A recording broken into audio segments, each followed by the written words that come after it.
this mythology. Paul's a connoisseur. Sarah has an interest, but it's all Greek to her. From Cronus's kids' weird childhood to what's going down in Hades' hood. These fables are bizarre but good. It's misunderstood. Welcome to another episode of Myth Understood with me, Paul Bianchi, and her, Sarah Oliver. Yes, sir. Yep. Today we are joined by Melinda Boyce. Hi. Hi. What's up with you, girl? Oh, you know, some myths. That's what's up. Melinda is a fantastic artist. She uses all sorts of medium, and I feel like you should introduce yourself because I was about to say that you were an artist and illustrator, but I don't want to ever presume to how an artist would like to be titled. No, that it all sounds good. Yeah. I own a print and paper goods company called Cactus Club Paper, and I also do comics, and like diary comics, Yeah. autobiographical stuff. On my Instagram, Melinda's Comics. Yeah. Yeah, you have this day in the life book of comics that has been sitting on Sarah's coffee table for the past 3 or 4 years, I believe. Yeah, it's a conversation piece. People Yeah. go, "Who is this hilarious, adorable comic based on?" And I say, "It's your girl, Melinda." Yeah, there's like a million, not a million. There's two awesome social media platforms people should find you on. Yeah. My Instagram's at Cactus Club Paper, and the comics are just Melinda's Comics. Yeah. And do you like whales? Because I have a watercolor for whales. Do I, or does the audience like whales? I'm asking everybody in the room here. I like whales, and I like sharing whales of tales. Well, I bet you have a whale of a tale for us today. I do. I did first want to ask Melinda, as I ask all of our guests, what prior experience with Greek mythology do you have? Do you remember learning in school, or fond memories of fireside chats of talking about hydras, or am I just talking about my own life now? Oh, I think my education is limited to like the Disney Hercules. Oh, maybe. you were neglected like me. And I recently read a book that talked about Greek mythology called Circe that I really liked, but I don't know how much is based on real Greek mythologies and what is not. So I'm excited. I am interested. We are going to tackle Circe, the mythological person. I don't know if your book was specifically about her, or if it. I still didn't we talked about it briefly, but I wasn't sure if this was a reimagining of Circe or if this was actual tale of Circe. Right. Yeah. I feel like it's probably a reimagining. It seems like a lot of the book is about like reinterpreting these mythologies. But yeah, it's a great book. I recommend it. Well, we just finished the Iliad, more commonly known as the tale of the Trojan horse. And you're familiar with that now that I bring it up, right? Definitely. Yeah. And we are following Odysseus as he returns back to Greece. But before we do that, because I had some listeners comment, gosh, the Trojan War was really long. I was like, yeah, the Odyssey is going to be long too.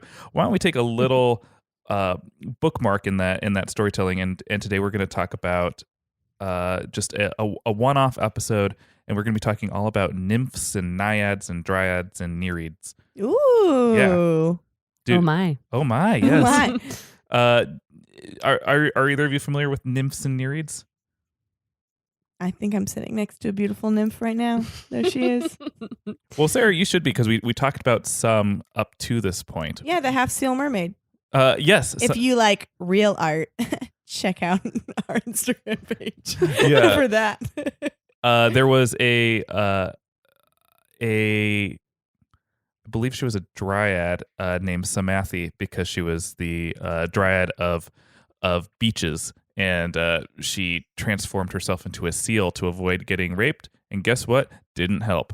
He raped the seal. Oh man. Yeah. There's like lots of rape when it comes to nymphs, right? Oh, That's yeah. like their Oh. whole purpose pretty much. Yeah, considering that they are the root word for Nymphomaniac. yes, they Gotta are fuck that. associated with large counts of sex.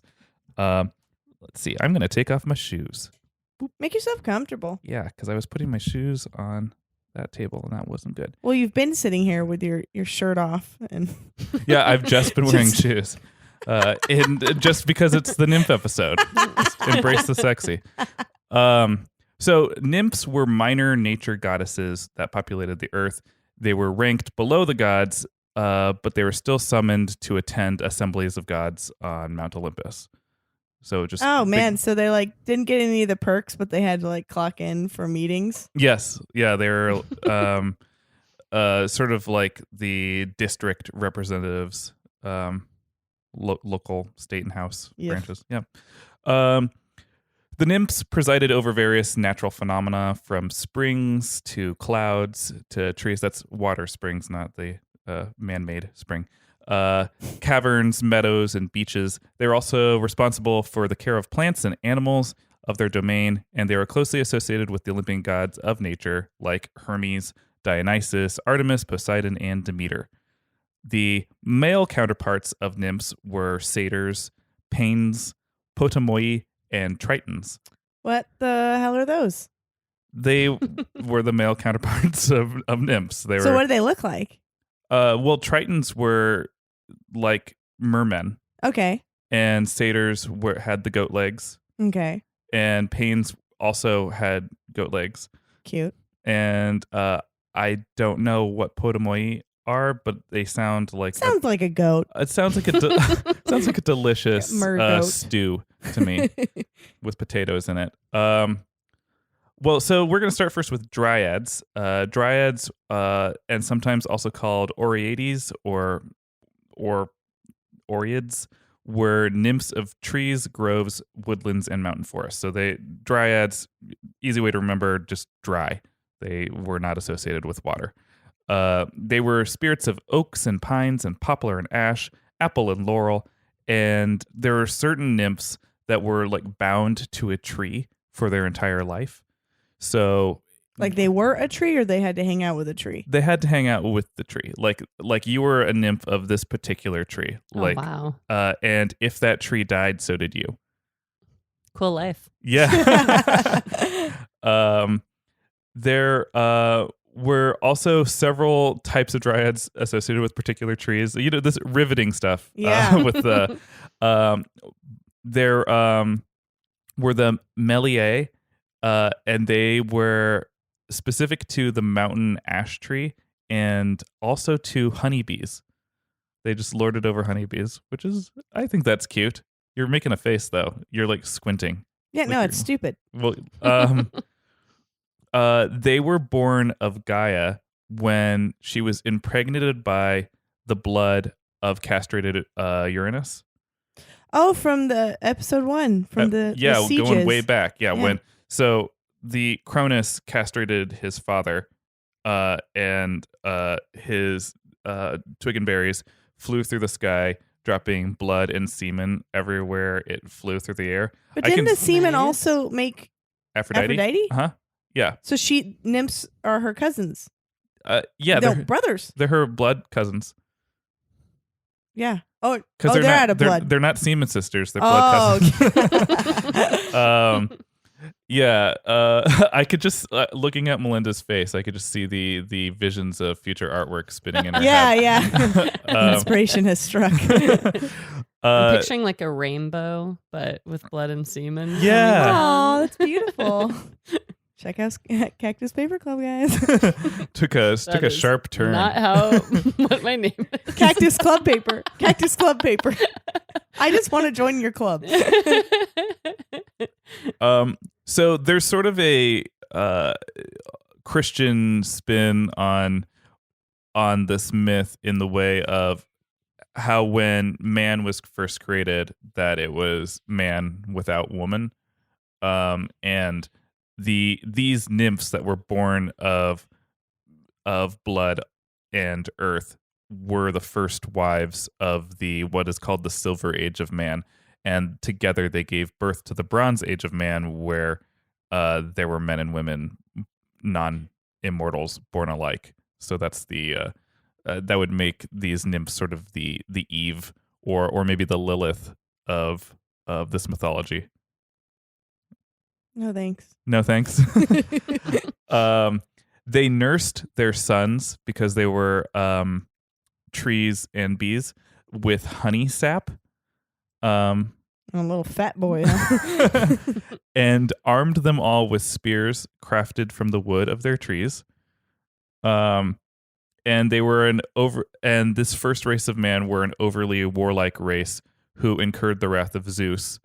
And so he made a great flood to drown all of them because he was like, they're too vengeful. They're all hopped up on sugar. Yeah, they're hopped on sugar and carrying spears. These Melii were also the same honey nymph that nursed Zeus when he was still a baby with the goat nymph Andrastia. So he's a sugar addict too. This explains a lot. Looking back. Mm-hmm. Yeah. So he was raised on milk and honey and all the things that give you. I think I made this joke before, but that on that episode of how milk and honey is a medieval torture. To feed your prisoner just milk and honey gives them diarrhea to death. Oh God! But that raised Zeus up with no problems, apparently. So that was his diet, or he just has diarrhea. All the time. He has IBS for sure. Yeah. So there were also these nymphs called the Oreads specifically were the nymphs of mountain conifers.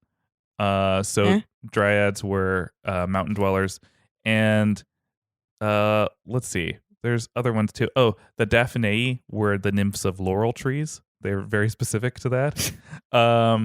And there were the Hamadryads, and they were connected with oak and poplar trees. And there were specifically 8 women, and they each had a tree. So, like, again, this is a very tree episode. What's their job description? Like, don't chop that tree down. That's it. They're all the Lorax. Okay. They all lord over a specific tree or plant to make sure that it grows and continues on this earth. Will they fight you? They will fight you to defend their plant. Okay. I like that. Yeah. They're just some tree huggers. I like it. So these 8 Hamadryads, we're just going to go through them. Their names are Aegiros of the black poplar, Ampelos, nymph of the grapevine, Balanus, Morissette, she was nymph of oak trees, Caria, nymph of the nut tree, hazelnut and walnut, Crania, nymph of the cherry tree, Moria, nymph of the mulberry tree, Platea, nymph of the European elm tree, and Psyche, nymph of figs. Mm-hmm. I mean, still better jobs than Hebby. Yeah, for sure. Next, we're gonna. She's a god that just holds a cup. Oh yeah, she's goddess of cupbearing. That's it. Wow. She gets married to Hercules though after he dies and goes to Mount Olympus. So she gets married to the ghost of Hercules. And holds his cup forever. Yeah, because he can't, because he's a ghost. Yeah, he's a ghost. But he can still drink, which is weird. Yeah. So we're gonna talk right now about a specific dryad named Dryope. Beautiful name. It's very ugly. She was the daughter of King Dryops. Oh, come on. Sometimes, because there's conflicting myths, she's the daughter of Eurytus instead. And yeah, because the other way, he's got like a George Foreman thing going on where he just names all his kids. Yeah, a variation of his name. I'm Dryops, and I'm naming my daughter clearly the more beautiful version, Dryope. She tended the flocks of her father on Mount Oeta, and remember, he was a king, and here she is a princess tending flocks. We saw this also a couple times before, including Paris, who tended sheep as a prince as well. So I think just the definition of what a king is and a prince is and what they do in a land is very different from our modern idea of what princes and kings do. Yeah. While she was tending the flocks, she became a playmate of all 8 of these Hamadryads. So wow. just imagine Dryope one day is I'm so bored, all alone, tending my sheep. I wonder what happens if I talk to this plant over here. Hello, cherry tree. How's your day? Hey, do you want to have sex? Whoa. Sure. I wonder what happens if I talk to this grapevine. Hey, grapevine. You want a bone? Yeah. Yes, of course. Wait, how old are you right now? Doesn't matter. Yeah, it does. I'm a grapevine. I got standards. He thinks things get better with age. There we go. Let's say I'm 12. Oh. I'll see you in 10 years. All right.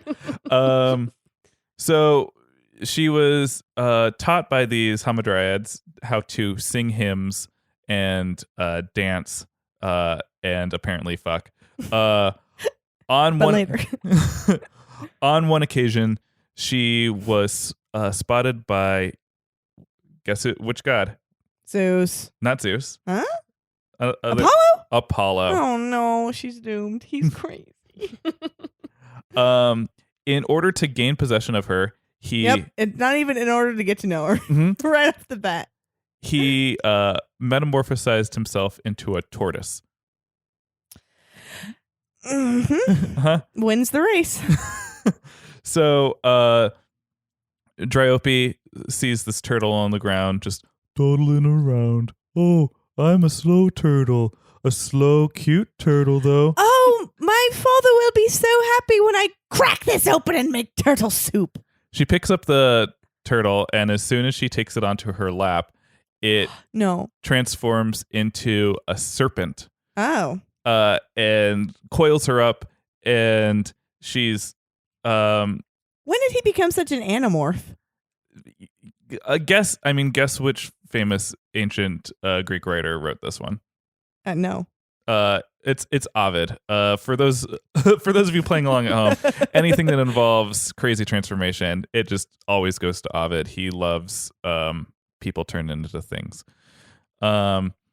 So while he's the serpent, all of the Hamadryads run away from oh shit, that turtle turned into a snake. Bye, bitch. I gotta have my figs. So they all leave her to die, and while Apollo is a serpent, he makes love to her. Oh, yeah. How old is she? She's old enough to become pregnant. But was she down to bang the turtle? No. She just wanted to be friends with it. Yeah, this is sort of how this works. Anytime women in ancient Greek stories are courted by an animal, in the mind of the god who turned into the animal, they're like, oh wow, this chick's horny for cows and eagles or peacocks or tortoises. But in the mind of the young girl, it's just like, ooh, cute an animal. Yeah. So after he impregnates her, Apollo slithers away, and she goes to kill herself, because I would do that after a snake fucked me. She becomes the mother of her son, with her son is very snake-like in just like imagine the name. It's Amphisis. Yeah, I'm Amphisis. I'm an amphibian, but I also Is he like half snake, or is he he's a person? normal guy, but his name is very snaky. But a snake's not even an amphibian. Well, that's just incorrect. That's what Ooh, she's got you there. I didn't name him. Yeah.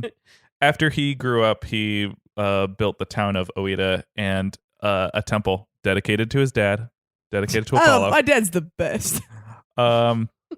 When Dryope visited the temple, she was so horrified to just see the temple to this god who raped her one day and was nearly driven to madness, that her son built this temple to the god that she hates, that when she was about to take her life, the Dryads, all 8 of her childhood best friends, show up and are like, Put a fig in it. You're not doing this today. We love you, girl. and exactly, and they carry her off and conceal her in a forest where they all do a nymphy chant together. What's the chant, Sarah? Don't kill yourself, my little friend. Living in a tree. Living in a tree. Living in a tree. Living in a tree. Living in a tree. Now you are a tree, probably. Well, yeah, they turn her into a nymph. She was just a mortal woman all this time, and then they say, "Here, live forever with us. You and the club. You and the club. We are now sisters all together." And a temple is built to her, as well as a popular tree, not a popular tree, and her son also in his town built a temple devoted to the nymphs and his mother, but. What's his job? How does he have this expendable income? He becomes the king of this town. Oh, okay. And king of the sheep. King herders. of the sheep. Yeah, only sheep live in the town. But it's sort of a weird temple because the rule of the temple is no women are allowed to approach the temple that he built in honor for the nymphs and his mom. Yeah, you don't want them getting any ideas? Yeah, menstruating all over the place. Yeah, for sure. Other dryads that we did talk about already on other episodes, for instance, in the episode about Apollo and Pan, we talked about Daphne and Callisto. Both of them were dryads that were chased by, they were chased and then they were chased by Apollo and Pan. God. And I know you guys got to see his hand movements for this one. Chased, but that one was nearly a they dab. were chased, and then they were chased. Didn't do that. But Daphne and Callisto, rather than being forced to have sex with Apollo and Pan, turned themselves into plants. Daphne turned herself into a laurel tree, and Callisto turned herself into reeds growing out of the side of the river. And then another dryad was Echo. Echo fell in love with Narcissus, and she was cursed to only be able to repeat anything that anyone said, like an echo. And so when Narcissus fell in love with his own image in the river, looking at his own face, he said, "I love you," to himself. And she was like, "I love you," because she was in love with him. And then she wasted away and turned into a ghost. So, wow. Yeah. Did any of them have nice lives? No. Except the ones that just were trees from start to finish, basically. Basically. Yeah, and got if to you're eat a the tree, cherries off their cherry tree friends. Yeah. Mm-hmm. If you're a tree or a male god, you're solid. Yeah. So there is a myth that involves some dryads about the singer known as Sarambus. Sarambus was the greatest singer of his times, and he was incredulous. He was credited with inventing shepherd pie. Are you a fan of him? Wait. With the mashed potatoes on top? Yeah. Isn't that Irish? He's credited to inventing it. He was an Irish Greek guy. He also introduced lyra playing in general, the little harp, and composed a number of delightful songs. The nymphs loved him because he's fucking does everything. Yeah, he's a man who cooks, he sings, he invents shepherd's pie. And nymphs were very often invisible or hidden inside their trees. But when he came around and he played music, all the nymphs let themselves be known and danced around, twerked, were sexy, dancing around him. And all of these honors of that all of the nymphs being like, you're the best musician, and I love your pie. It made him very arrogant, to the point of near insanity. Oh yeah, you like the way I play my little flute. And now he's insane. Ha! Hardy, hardy, hard. Shepherd's pie. Oh boy. I'm trying to be Irish. It's hard. You sound like a pirate. Well, I mean, it's not. It doesn't seem that far fetched, right? Like, I feel like I know many figures in our current world who are arrogant to the point of insanity. Oh yeah. When evidence of his insanity just goes to an old farming thing, because that's where so many of their evidence is. Like, we just finished the Iliad, and Odysseus. They tried to prove his sanity. He was pretending to be insane, and they tried to prove his sanity by preventing him from killing his son while he was plowing Like a mowing the field. lawn. So a lot of these ways to test if people are insane or not come from farming things, because that's just what everyone was doing in Greece. And so Pan, the satyr with the goat legs, advised Sarambus to drive his cattle down from the plain because there was an extremely severe winter being expected. And Sarambus was like, "No, I'd rather play my lyra and That's not dance." his voice. That's not his voice. He's an Irish pirate. Oh, you don't want to hear me try to do an Irish accent. But I feel Apparently like they say hardy har har. Hardy, hardy, hard. listen. No, I won't drive my cattle down the. Yeah, it's not good. Hardy, hard. I won't drive me cattle down Yeah, yours the is mountain. clearly far superior. Then he told insulting tales of nymphs, claiming that they were not descended from Zeus, but from. That it actually comes from farts. If you fart, you make a nymph. Yeah, I mean, might as well has been what he said. And he also said that. Oh, he didn't say this. This is something he did. When Poseidon fell for the nymph Diopatra, he changed all of her sisters into poplar trees, but only restored them to their original form after satisfying his desires. So He fucked a tree? he fucked all the trees. Yeah. So actually, So they weren't even safe even when they were trees. Yeah. yeah. So the nymphs were all scorned by his tales of by him lying about them. He was like, "Hey, we thought you were cool, but you're clearly not. Your arrogance went to your head and you went crazy." So he transformed. They all went together. They did another chant all together, holding hands, and they said, "We don't want his penis on us when we're trees." Except it's weird because their curse sort of allows for that. Their curse, they turned him into a wood-gnawing beetle. Oh no. So, which seems like that would backfire. Yeah. What the hell? Yeah. He keeps hurting us. We gotta stop him. Let's turn him into a beetle that only eats trees. Yeah, At least when he's eating us, he's not raping us. Those are the two options you have as a woman back then. they were Sarambus. Now, his name is the origin for the word Cerambyx, which is this genus of wood-eating beetles. Oh. And a shepherd's pie.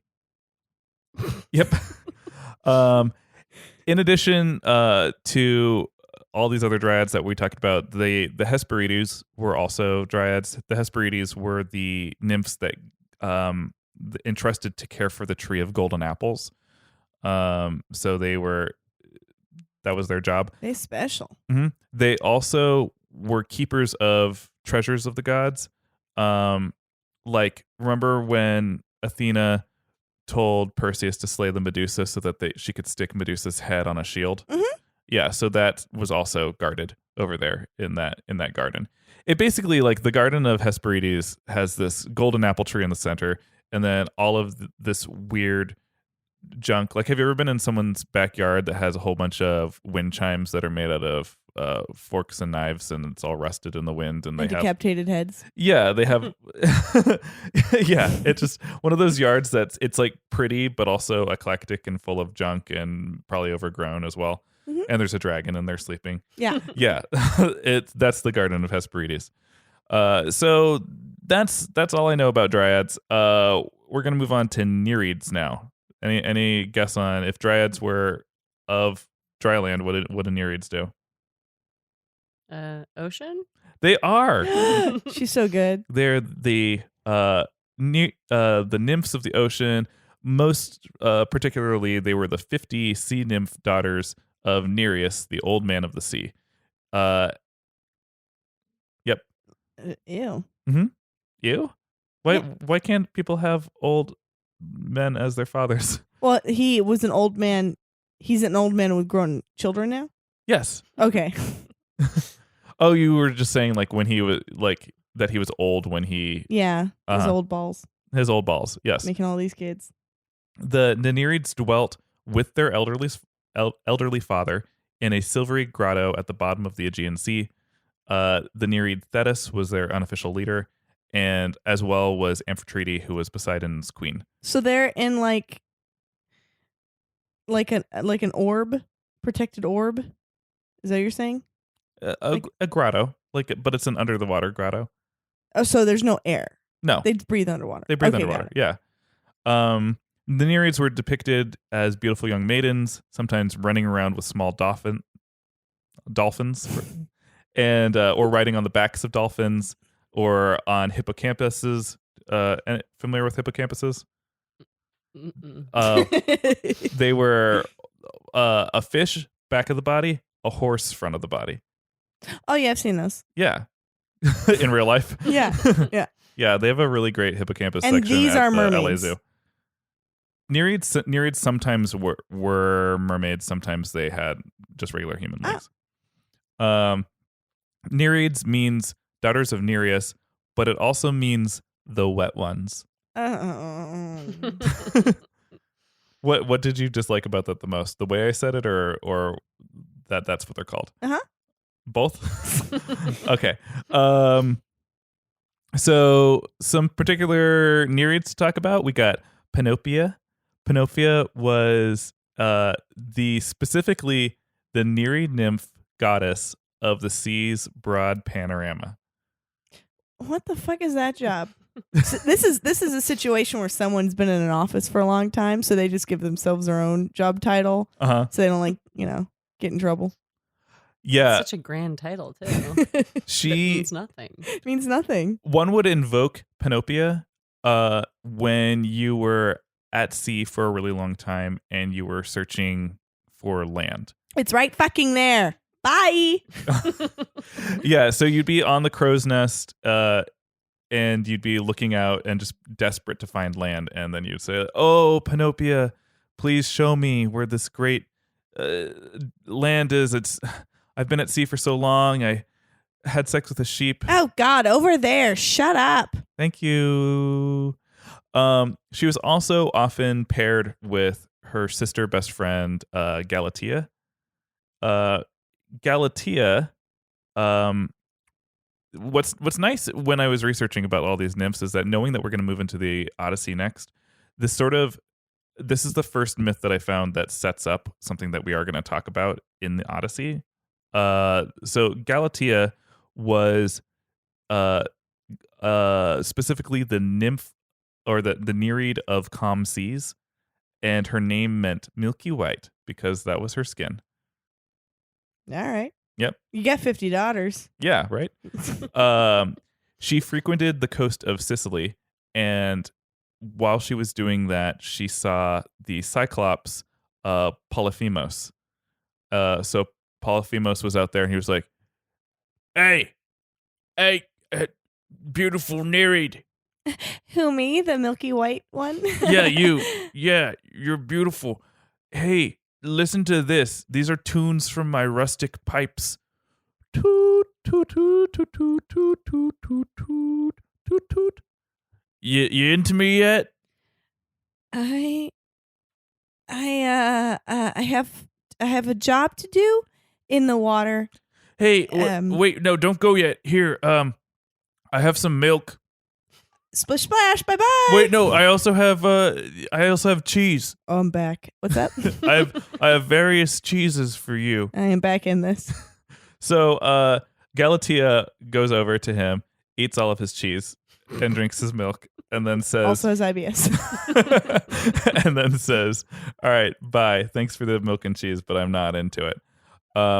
The reason that she wasn't into it was he was a gross cyclops, and also she was in love with a beautiful young Sicilian youth named Cactus.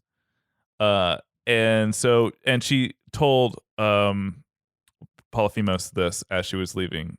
He did one of those like, "So, are you seeing anyone?" Or I actually do see someone. I watch him all day, every day. So yeah, we're what's this guy's name? pretty. It's either Akis or he sneezed. So I'm gonna find this Cactus then. So he walks over and Polyphemus grabs a boulder and just like walks over, goes into town. "Anyone named Cactus? Cactus, I'm looking for an Cactus." Over here. "Oh, great. Glad I found you." And then he threw the boulder at him and squished him. Well, that's kind of his fault. I mean, Yeah. you see a Cyclops with, With a a boulder, big you probably... So yeah, that's basically the story That's of the whole Galatea. Story. That's the whole story of Oh, Galatea. jeez. At least she got some cheese out of it. That's She true. got some cheese and milk and got some IBS. So the most famous of the Nereids was Amphitrite. Amphitrite was the wife of Poseidon, and so Poseidon saw her dancing one day beneath the water and fell desperately in love with her. He, as he was watching her dance, he was like, "Excuse me, You are the dancing Marry me. queen, Marry me. dancing Will you marry me? Pause. I'm sorry. Will you marry me?" Oh, you got a 6-pack. But I've got shit to do. No. So Poseidon went over to his servant Delphin the dolphin, who sounds like he has his own Cute. cartoon This is a show. spin-off show, yeah. And he said, "Hey, Delphin, Delphin, you've always been such a good boy. Here's a belly scratch. Will you? I saw the most beautiful Nereid. Will you go over and ask her if she changed her mind?" So Delphin swims over to Amphitrite and does an adorable dance beneath the ocean water. And Amphitrite was so moved by his dance moves and by his plea on Poseidon's behalf that she decided, yes, okay, fine, I will marry Poseidon. All because of Delphin the dolphin. Marry the dolphin then. If she liked Yeah. his dancing so much. It is that kind of a tale. Poseidon was so pleased by Delphin's work that He chopped him up and fed him for dinner. that he honored him by placing him among the stars. So Delphinus the dolphin is one of our night skies constellations. Oh, nice. Ooh. But yeah, I mean, you only get placed in the stars if you're dead, so he probably murdered him. Probably. So the final group, or main group rather, of nymphs are naiads. So we had land, we had sea. What are the naiads? Sea seemed so far to have the best life. Yeah. Like they're hidden. The gods can't be like, who am I gonna, get down there? Sure. And then there's a cute little like PBS story about a guy sending his dolphin out to get a girlfriend. Yeah. I mean, Delphin the dolphin played regularly after Arthur on PBS. Exactly. So yeah, what are the naiads? The Air? Cloud people. They are not. And that's unfortunate. Dirt. They are They're like buried underneath the ground. naiads are particularly rivers, streams, lakes, Oh, anything okay. freshwater. Gotcha. They for the record, I guess nymphs of the air are sylphs, but sylphs don't really have common stories or well-known stories that I could find. Someone's probably going to say, "Oh, there was Sylphie the sylph." Where do you think syphilis came from? Definitely from them.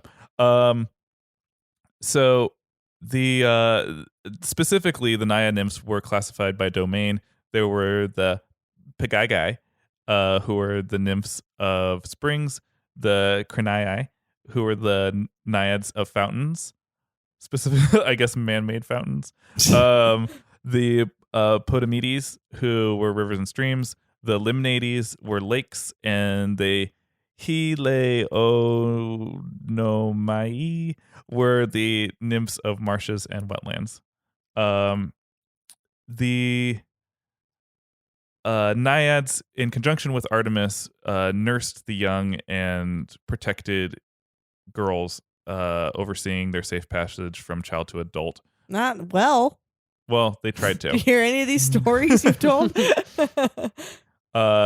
The river gods were complementary guardians of boys, so who apparently did their jobs Yeah. better They were for the fine. most part. Well, sometimes young boys got captured and raped That's by true. Zeus too. That's true. So here are some particular naiads. There was Minthy, was also known as Menthy. Does that ring any bells? Wait, did you say the same name twice? Minthy or Menthy? Where's the difference? There's an irony, girl. An irony, yeah. But does Menthy ring any bells? No. Just think about how it's spelled. M-E. Menthol. Yes. Oh. So she was goth and smoked cigarettes. She was a naiad associated with the river Cactus, and she was dazzled. Cock eats us? Cock eats us. Yeah, she was really crazy. And one day she was bathing in her own river, and she was brushing her hair, and she saw Hades walk by, Oh. and she was like, "Yoo-hoo, Hades." Me? Yeah, you. You are looking fly today. What? This whole thing? Yeah. Hey, you should invite me to dinner sometime in the underworld. I would be really into it. Are you serious? Because I just have a wife that doesn't really like me, and I trap her down there. So Yeah. she's like up here for Yes. 6 months. Yes. So I'm like, I'm basically single for 6 months a year. You know what I'm saying? Yeah, I'm really into that. It's like kind of an open thing. I'm really into that. I want to pet your dog with 3 heads. Yeah. I mean, it's like a closed thing because she's she's captured by me, but it's like open thing, you know. Yeah, great. So she was so dazzled by Hades when she saw him that she invited herself to the underworld. And when she got down to the underworld and Persephone saw what she was doing, Persephone got jealous. And Oh shit. Persephone metamorphosized her, so another Ovid story, into mint, into garden mint. Which is a strange thing to metamorphosize someone into. And this became an important thing, this relationship between Mint and the underworld, because as civilizations were growing and population density was getting larger, there was much more contact with the dead than ever before in history, where there were dead bodies. We need to figure out what to do with them, and funerary rites and all of that. And mint was found to be a great thing to be involved in funerary rites, because it, together with rosemary and myrtle, would offset the smell of decay, and they could also ferment it to help clean and store organs in this. So, Well, look at her. She's so useful. she is. That little nymph. A multi-purpose nymph. Another story about some naiads. We had Drosera. Hey, that's you. There was Arbera. Hey, that's not you. And Calaroe. And they were 3 naiad sisters. And what do 3 naiad sisters like to do? Party. Yeah, they get together and party and just boast about how chaste they are. And I basically have 2 hymens. oh my gosh, I am so pure. I have not been touched by anything, not even myself. So Eros, god of love, Cupid, colloquially, were annoyed. He was so annoyed by their virginity that he shot them all up with arrows and wed them. Dumb chase bitches. And made them fall in love with the sons of the soil, which were, you know how there were. I was saying how there were like male equivalents to nymphs, the sons of the soil. Or, Hey, we're the Dirt Brothers. we're the Dirt Brothers, also known as the Autochthonius brothers. But yeah, and when you virgins want to get down and dirty. boy, do we! I had a real change of heart this morning when something stabbed me. Well, I just soiled myself. So that was their fate. Pirates coming back. I can't shake it.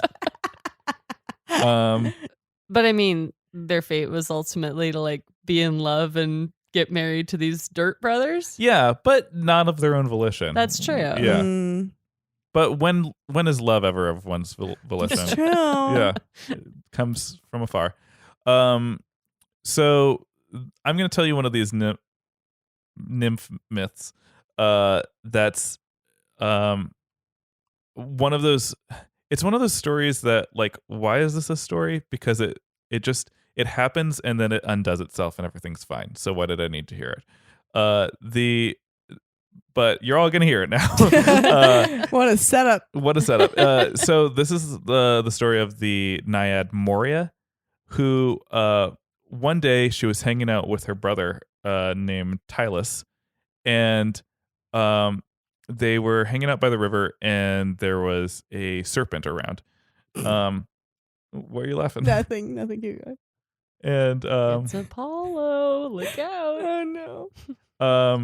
When Tylus touched the serpent, because he said, "Oh, cool, a snake," the serpent coiled around his body and suffocated him. So it was a giant snake.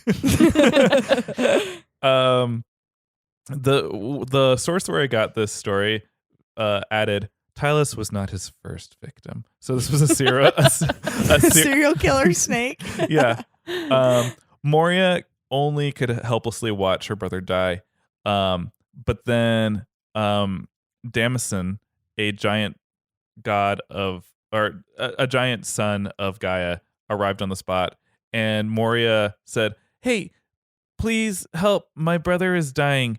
And so Damison is like, "Sure, I'll help," and takes a branch off the tree and clubs the snake, but the snake is entwined around her brother's body, so he murders both of them. Yeah, he just like turns them both into mashed potatoes. And put that in my shepherd's pie. And then a female serpent, the wife of the serial killer serpent, shows up with wearing a little snake bow on her head. Yeah, the pink palette swap Yeah. of the serpent. She enters and she's got a flower in her mouth, and she's ready to tango. And this is the same flower from. I told this myth when we were talking about Glaucus and the guy who was held in the cell who killed the snake and observed this herb that it was Daedalus observed the snake kill its mate, and you said, "Oh, that's a sad story because we killed the snakes died." It's that same herb. Snakes know about an herb that brings you back to life. That's what we're learning here. Oh, And so the snake came with this flower in its mouth and returned her male snake mate back to living with this flower. And because they all observed this, Moria used the same herb to revive her brother, and everything was fine and went back to normal. That's, hey, you know what? Don't shit on those kind of stories. We don't get many of them. So Yeah. thank God. Everyone's fine. Everyone's fine. And they lived happily ever But the after. incident, it's just like, hey, this terrible thing happened, but everything went back to normal. Oh, you're trying to decipher what the moral is? Yeah. I'm trying to do that every episode. So often it's like, don't make fun of the gods, they'll kill you. But this is whatever. Don't touch a huge snake. Don't touch a huge snake. it'll kill you, but then you'll be fine because another snake will come along with a flower. With a flower. I just really like that imagery. With the bow. You have to see it with the And bow. the eyelashes. Oh, and Always the gotta have the long eyelashes. Yes. And a beauty mark.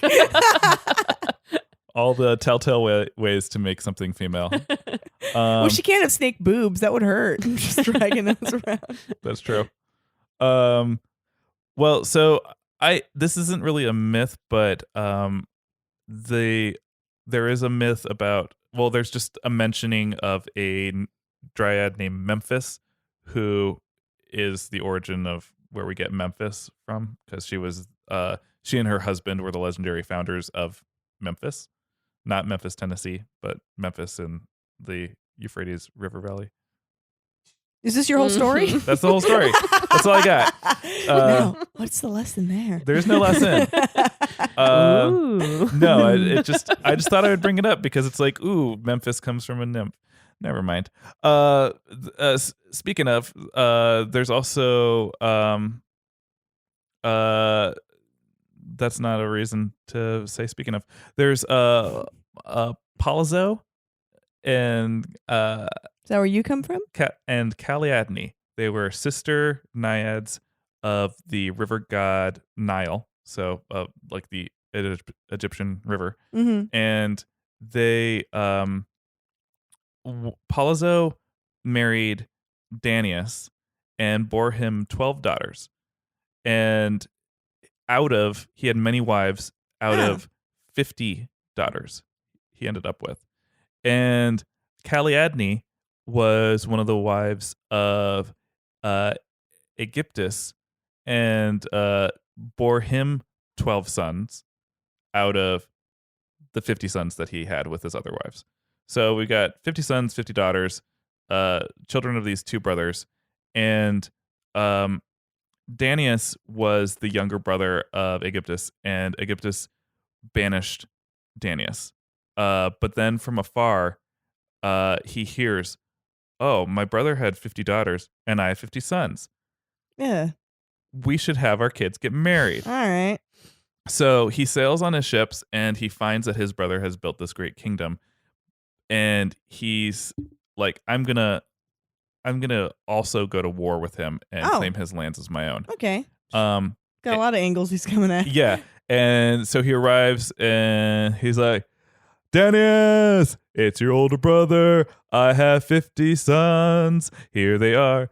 And they all like dance off the boat, probably. But we don't marry brothers and sisters in Greece that I know of. Well, they're cousins. They definitely do that, don't they? Oh yeah. Never mind me. I've been shut in here with these girls drive me crazy. So in an effort to avoid war, Danius commands all of his daughters to say, Put out. All right, everyone, there's 50 of them. Figure it out. We'll have a tombola. We'll figure out who's getting married to who. And out of all of these pairings, wouldn't you know it, no love arose out of these random pairings that were put here, except for one, which I guess is just like a law of odds here, is that odds are two of them are going to like each other out of this. And these two were Hypermestra, who sounds like she has a lot of energy, and Lynceus. So Hypermestra was clearly the woman, and and Lynceus the man. And then Danius holds a meeting with his daughters. They're all in Group huddle. Group huddle, ladies. Hey, you all look beautiful in all 50 of your wedding dresses. Can we trade? This bankrupted the entire house. Can we trade? Here's I'm gonna get to you, Aaron Staphyles. I have a big bin here full of knives. Oh shit. So we're down. we're gonna avoid war, but I need all of you to kill your husband on your wedding night. Hide it in your bra and just like take it out and slit their throat right when they're about to stick it to you. I don't wear a bra. I'm 11 and you're making me get married. Well, you hide yours in your hair. You have so much hair. I do.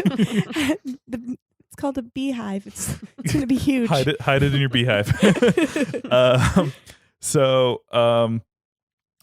All 50 daughters receive these knives on their wedding night. They have the big group wedding, of course, and 49 out of 50 of the daughters slay their husbands on their wedding night.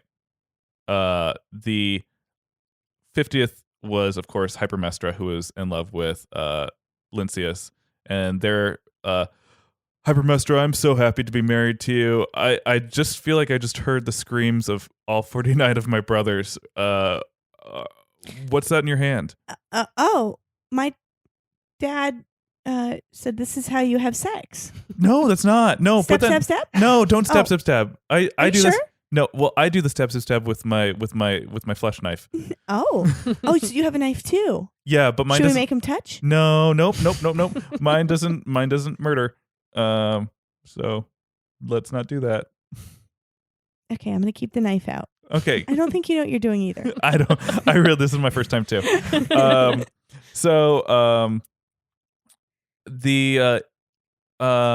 According to one of the stories, Danaus then had 49 daughters who all men were afraid to get married to because they killed their husbands on their. Oh my God, I did it one time. And so instead of just like letting them live their lives, he offered them as prizes in foot races. Whoever wins gets my daughter. Happy Memorial Day, everyone. And all the runners run like as slow as possible because they like don't actually want to be married to murderous wives. Yeah. And they also received a punishment involving their and their father as well when they all went down to when they finally died and went to the underworld, that they were condemned a task of filling up a vessel that has no bottom with water for just eternity. Oh, so boring. Yeah, so that would suck. Hypermestra and Lynceus became ancestors of the royal line of Argos, which included the children of Perseus and Heracles. And later Ben Affleck. All right, we have 2 more nymphs to talk about, and I'm sorry, we are getting to them. I'm sorry, listeners. You have to keep listening. Yeah. We have Charybdis, and Charybdis was the daughter of Poseidon, and one day Poseidon and Zeus were feuding, probably about what lady they wanted to have sex with. Mm-hmm. And Charybdis was like, "Dad, Poseidon, What? do you need any help to get even with Uncle Zeus?" This is why you're my favorite kid. You're always helping Daddy get laid. Thanks. Yeah, I'll help out. So she helped Poseidon in this feud by engulfing lands and water. Then Uncle Zeus says, "Charybdis, What? were you helping your dad get even with me? No, I just did a little splish splash, taking a bath, drowning all the lands. Give me your hands. No. Give me your hands. No. Give me your hands." Okay. Okay. So he takes chains and chains her up to this rocky pit in the middle of the ocean, and cursed her to be a hideous bladder of a monster with flippers for arms and legs. Bladder? And an uncontrollable thirst for the sea. So she would drink water from the sea 3 times a day to quench it and create giant whirlpools. So she was a big whirlpool suction bladder monster for the rest of her life. This might be the meanest thing Zeus has done to someone as a punishment. Yeah. Well, it's pretty mean. It's pretty fucked up. She also had to live like across the street from Scylla, who was also a sea monster. So this is yet another thing that will come up in the Odyssey. So So in not Prometheus. Poseidon doesn't have any, like, I can undo that power. Not to the king of the gods. The king of the dads. King of the dads. King of the dads. So the final dryad that I was able, the final naiad that I found any information about that I felt was worthy of note was about Lethe. Lethe was the spirit naiad and river of forgetfulness that flowed through the underworld. And shades of the dead were required to drink from her waters in order to forget their earthly life. And in the Aeneid, which we will get to, Virgil wrote that it is only when the dead have their memories erased by Lethe that they can be reincarnated. So she's the reincarnation nymph. The roofie nymph. And there you go. That's a whole episode dedicated to nymphs, naiads, dryads, and it's a lot. It's a lot of info. It's a lot of info about people. A lot of info. Well done. Who's that splashing around the bend? It's Delphin, the dolphin. Who's that Poseidon's only friend? Delphin, the dolphin friend. He's splashing here. He's setting you up with a girlfriend. He's doing the things that we all love. And it's a PG show for once. Today's episode of Delphin the Dolphin is called what, Melinda? Do a little dance. Do a little dance. Oh boy, I wish I had a boyfriend and it was consensual. What's that, boy? Someone wants to marry me. He's spitting in my mouth. Well, this was it was really fun having you, Melinda. I hope that you learned all the things about nymphs that you never knew that you thought you might need to know. Anything you take away from this experience that we forced you into today? Oh, just poor nymphs I know. and dryads and naiads and Humans. everyone back in those days. Mhm. This is all real, right? This is all real. Everything It's all happened. based on a true story. Well, if you would like to follow Melinda, the artist, on social media, you can go to, what was that? Cactus Club Paper and Melinda's Comics. Yeah, and you should, because her shit's legit.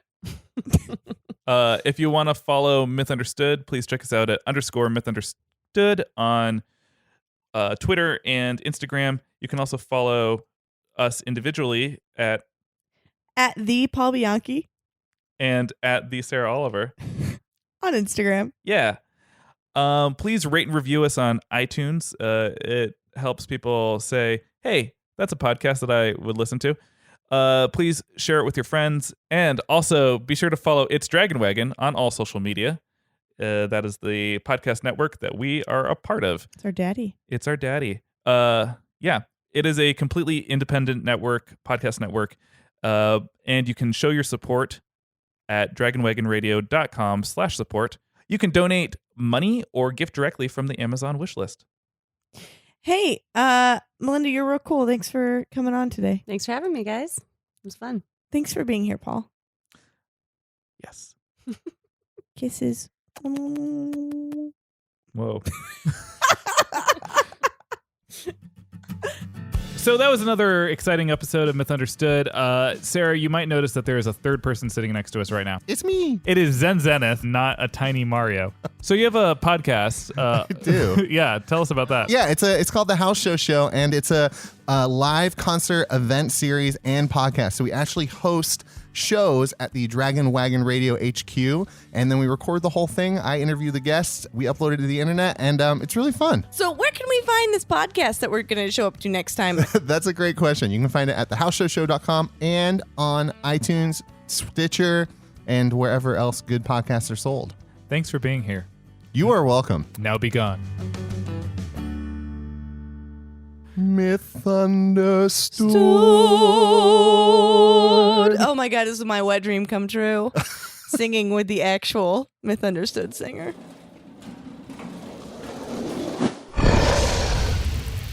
It's Dragon Wagon.